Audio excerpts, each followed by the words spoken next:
Asia cup ക്രിക്കറ്റിൽ നിന്ന് star pacer Jasprit ബുംറയ്ക്ക് ടീം ഇന്ത്യ വിശ്രമം അനുവദിച്ചേക്കും. 2020 ടീമിലേക്ക് ശ്രേയസ് അയ്യരുടെ മടങ്ങിവരവുണ്ടാകുമെന്നും റിപ്പോർട്ടുണ്ട്.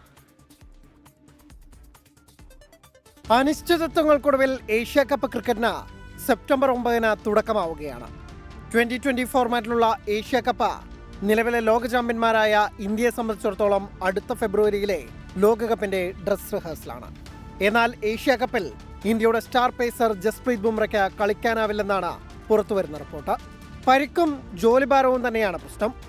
ഇംഗ്ലണ്ടിനെതിരായ ടെസ്റ്റ് പരമ്പരയിൽ ജോലിഭാരം കണക്കിലെടുത്ത 3 മത്സരങ്ങളിൽ മാത്രമാണ് ബുംറ കളിച്ചത്. ഏഷ്യ കപ്പിൽ കളിക്കുകയാണെങ്കിൽ ഒക്ടോബർ ആദ്യം നടക്കുന്ന വെസ്റ്റ് ഇൻഡീസിനെതിരായ ടെസ്റ്റ് പരമ്പര താരത്തിന് നഷ്ടമാകും.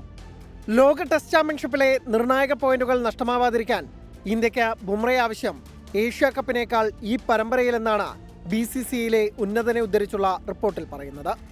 അതേസമയം 1.5 വർഷത്തെ ഇടവേളയ്ക്ക് ശേഷം ശ്രേയസ് അയ്യരുടെ 2020 ടീമിലേക്കുള്ള മടങ്ങിവരവ് കണ്ടേക്കാം.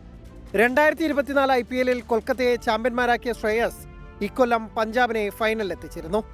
ബാറ്റ് കൊണ്ടും മിന്നും പ്രകടനം നടത്തിയ ശ്രേയസിനെ ഇനിയും തഴയാൻ ടീം ഇന്ത്യക്കാവില്ല. സൂര്യകുമാർ യാദവ് നയിക്കുന്ന ടീമിൽ സഞ്ജു സാംസൺ ഓപ്പണറുടെ സ്ഥാനത്ത് തുടരുമെന്നും റിപ്പോർട്ടുകൾ സൂചിപ്പിക്കുന്നു. Sports desk 24.